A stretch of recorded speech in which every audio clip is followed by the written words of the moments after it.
pen, write it down, because you are more than welcome to call me any day, just not after 10 p.m. Okay. I quit work at 10 p.m. It's 810 358 8848. Anybody need that repeated? You are more than welcome to call me at any time, though, because I know as educators we work all kinds of weird hours, Saturdays, Sundays, whenever. I'm on my phone all the time, have it with me, and you're more than welcome to take advantage of that. Okay, so in my district we have my county, we have 7 districts. 5 of them are in math expressions, and I've done all the implementation in all of those. I have 2 in Go Math, which is kind of a break off of math expressions also. So that's where my county is in math. I've been working with math expressions for probably 6 years. So I started with their old version, now went into their Common Core version. So I know it pretty well. Any questions you have, just ask them. Okay, so if I'm going too fast or whatever, just let me know. What I want you to do right now is think about what do you want out of this session today with me, just so I make sure I hit everybody's concerns. So just give yourselves a think time for a minute.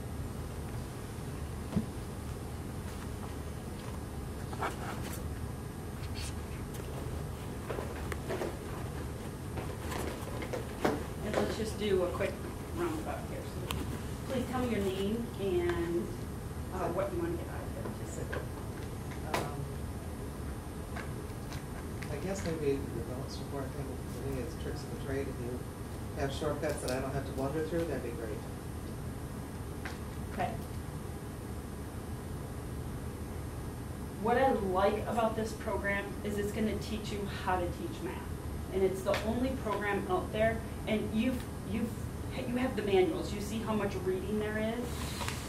There's no tricks to it, just read it. And so many teachers just like look at the pictures or just look at one lesson that they're supposed to and just run through it really quick and think they have it. Read everything. So I'm going to really show you what parts to read and really pay attention to today. Okay, I just want a little different role. I want kind of an overview of math expressions and how it relates to some of the other work that I'm doing in other districts as well. So. And Jen, I just wanted to be confident in the daily lesson sequence for that and the mechanism.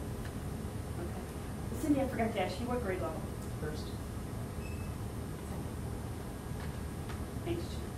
I'm Melissa. I teach kindergarten, and I want anything you can give me to help me start, and feel confident. I love the kindergarten program. Yeah. All the teachers that start and they're like, oh my gosh, I can't believe my kids are doing what they're doing, and they just know their team numbers so much better. So it's so much fun to teach the team numbers to them. So yeah, you're going to have fun. For a kindergarten teacher, I just want to know what's the day-to-day stuff that they Right, and I'm going to start with the daily routine. Did the person that was with I you... wondered about that. I couldn't remember the name of it right now, but I knew where it was on the... Math Expressions has a language all of its own. Yeah. You're going to find out. But I wanted to kind of have a walkthrough of that. And so you were not walked through that, because that's a really important piece. Okay, so that's one of the first things we're going to do, because that's a routine you're going to do almost every day. Good. Thanks, Ellen. I'm Andrea. I teach first grade. I am obviously interested in all that kind of stuff too, but we have a Title I math that pushes in or could do some pull-out. And I'm looking at all the stuff in those books, and it looks like I might need to spend more time on math than what we've been spending in the past. So I didn't know if our Title I person could do some of maybe the routines, or I saw like math talk and some Does the Title I person have your whole class, or just a couple of kids? She can, and I can do the pull-out, or she could pull individually. If I Yeah, normally on the first year of implementation, we really don't focus too much on the RTI or the MTSS. What do you guys call it, MTSS here? It will be, yeah. So that if you haven't been introduced to MTSS, it's a lot like RTI. So it's just a process. I haven't really focused a lot for your first year. What I try to do in the first year is just really work on tier 1 instruction, that core instruction. So we can talk about where the tier intervention books are, and you have them as resources. But you're gonna, how much time do you have for science right now do you spend? Or for math, excuse me. I do both math and science, so. For math, how much is your block of time? Every lesson is 60 minutes. Okay, so you're gonna have to carve out 60 minutes plus 15 minutes for the daily routine. Yes, and your first year through, you're gonna say, she lied to me, it takes longer than 60 minutes. Because these lessons have a lot in them, and so that first year you're gonna feel like you're a snail going through this until you get the routine and the rhythm of it, and you're gonna have to teach a lot faster. Okay? What I notice when teachers are having trouble getting through a lesson in 60 minutes is they either way over teach, so they're talking constantly, or they just teach way too slow. So you really have to worry about the pacing of your lessons, okay, to get through it in that 60 minutes. So those are the two things. Try not to teach slow and try not to over teach, which is going to be really hard because this is so new for you. I'm Tracy. I teach 2nd grade, and I just want to know just how to get started with it. Very interested in the setup over there, and just looking at that first week, how to jump in and go. Okay. Yeah, I wanted to focus our attention on the daily routine so you had a really good handle on it. I also have a video that will walk you through the PowerPoint and what it looks like in the classroom, so we'll watch that, and I want you guys to practice it. Because there's a lot of little nuances to it that if you just take it from the book and read it, everybody's going to interpret it differently and how to do the routine differently, and the key is to make sure everybody's doing it the same way. So we have some vertical alignment. I'm Kylie. I'm student teaching in Andrea's class. Oh, how fun. Yeah. From what university? NMU. How do you spell your name? KYLIE. And you're from Northern? Mm-hmm. I got my grad degree there. Oh, okay. Up in Marquette. Yeah. Really closest university.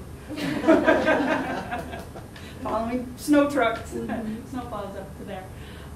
Okay, so we've got a good start here. What I wanted to start with first, and this is just where my districts are at, so do not freak out, okay? I want to show you the critical components. They're using it with principals as a walkthrough just so that everybody knows what to look for. And it's kind of the critical components and what it is and what it's not.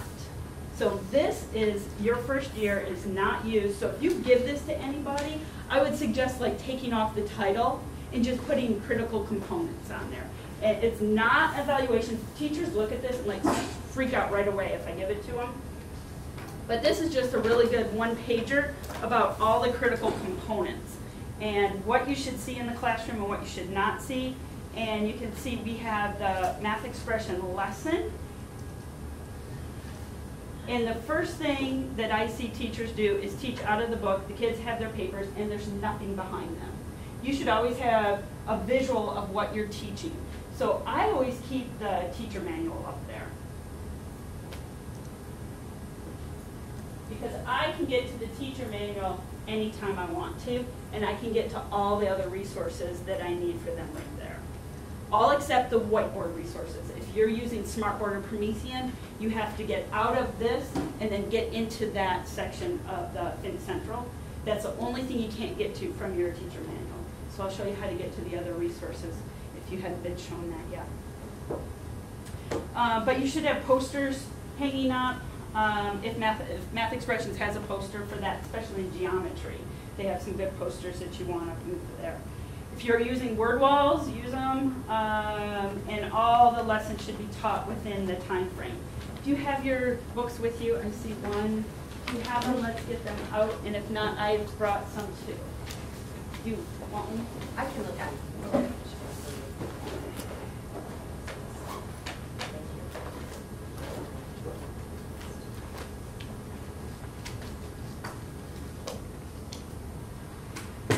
Now, it's my understanding understanding that you're the math leaders in the 3 buildings, and there's K1 and 2 from each building or something like that?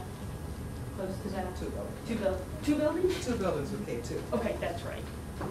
I was looking on the website just trying to get a feel There's for. a 3-5 also. Yeah, there's a That's 135 building, 2 K2 building. Correct. Okay. Turn to any lesson. So you tell me if you've already been over this, so we can just skip it. If you're good, we'll go, and I'll just keep moving on. So I just want you to get to a lesson. Were you told about the color coding of this book? Yes. Okay. So we're just finding the yellow page. Here when we start. No, you found an assessment. There we go. So this first page is really important, and it has not only what you need to do, and so most teachers look at this page and say, well, I don't need to read that because I know what I'm going to be doing. I flip it over and it says activity 1. There's one very important thing here, and it's that quick practice that's up in the upper right-hand corner. Were you told about the quick practice? No. Okay, this is the first thing teachers forget to do or didn't know about. This is the first 5 minutes of your lesson. When teachers come up to me and say, Laura, especially with time, Laura, they don't have enough practice. I've got to go pull resources. I'm like, well, you're doing something wrong then. And it's normally that they're not following the quick practices. Those quick practices are really good reviews, okay? And it should last no longer than 5 minutes. If you don't have a timer in your classroom, get a timer. Use one on your, I know you have a different, some have Prometheum, some have whiteboards, smart boards. Okay, get a timer, a kitchen timer, your phone, something, but only do it for 5 minutes, and that is it. It's just to be a warm-up and a practice, but it does give you lots of practice there.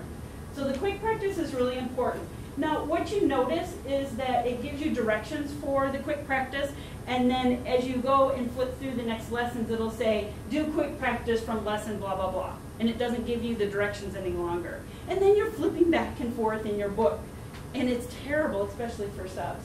So on the flash drive that I gave you that all of you have a 1-page, all the directions are written out. And so you only have to print out that 1 page per unit, and then you have them all, and you won't have to keep flipping back and forth for your books. And it's easier for a sub to use, so you don't have to worry about the sub going back and forth. So, make sure I'm writing Dan's on there. Okay, good. Or just give the flash drive to Meg. Here, yeah. So that's on there. And so that'll help print those out per unit, like laminate them or put them in a sleeve, and then that way you have them, and it's just a lot more, it's better organized that way. But that's a really easy one to forget, so just make sure you're looking at that page doing that. And it has to be in the beginning. First 5 minutes of the lesson, yeah. Math talk, I normally save for later. That's not a first year critical component. I normally do that in year 2. Quick practices, we just went over. So you see what it is first 5 minutes. Students are leading it. So anytime you can have a student leading that, you need to do that. And it just has to become an effective and efficient routine. The daily routine we're going to be going over, but it's outside of your math block. Okay. How many of you are doing, in your calendar time, have math worked in your calendar time? Okay, get rid of it. Just get rid of it. Because you're going to be doing this daily, and I know it's hard. We're cleaning out the closets because you said I had 75 minutes. You have to get rid of something, and you're going to be doing everything on the daily routine that you would normally be doing on that math calendar. So when I walk into classrooms, I want to see this daily routine out. I don't want to see anything math calendar-ish. So you want to get rid of that. That is the first thing, because why waste your time there spending 5-10 minutes when you could be spending it on that?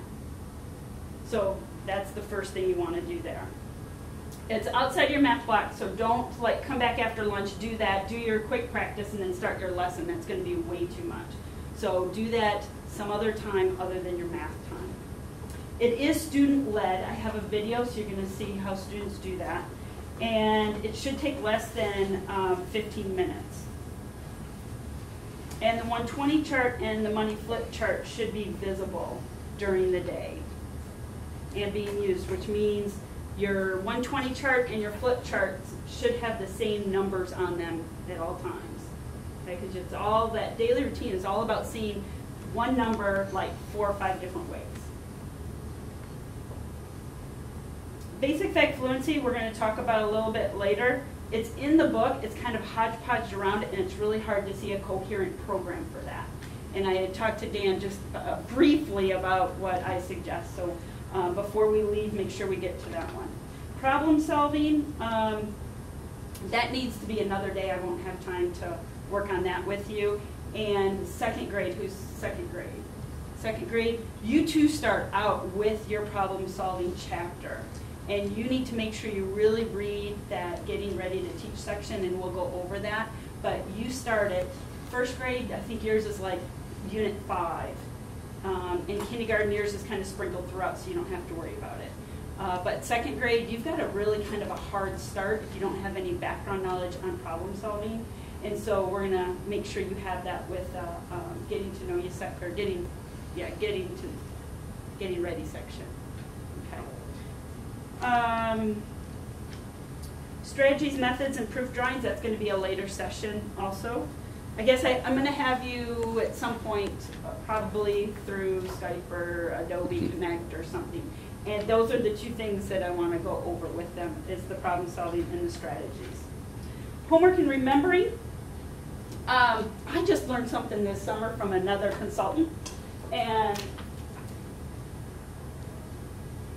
pass these around, take whichever grade level you're with or need, you have enough. And go to any of the homework pages. So just take your lesson that you're at, go to the end of it, where you see a homework.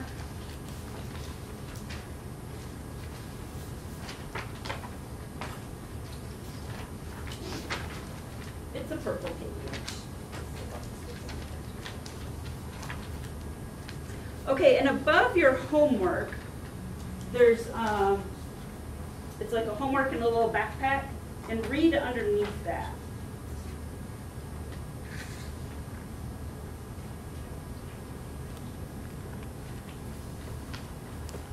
Is it, are you listening? Oh. Take one page. You have this on your flash, on the flash drive. You have anything I'm giving you, you have the electronic version on the flash drive. This may or may not be the thing asked, but in your district's homework. Done a lot of different ways. Okay. Is there one that's working better, the best? We have buildings that is in their school improvement plan that they will send homework home every single night. And they send it home every single night. The program is designed to send it home every night, although I am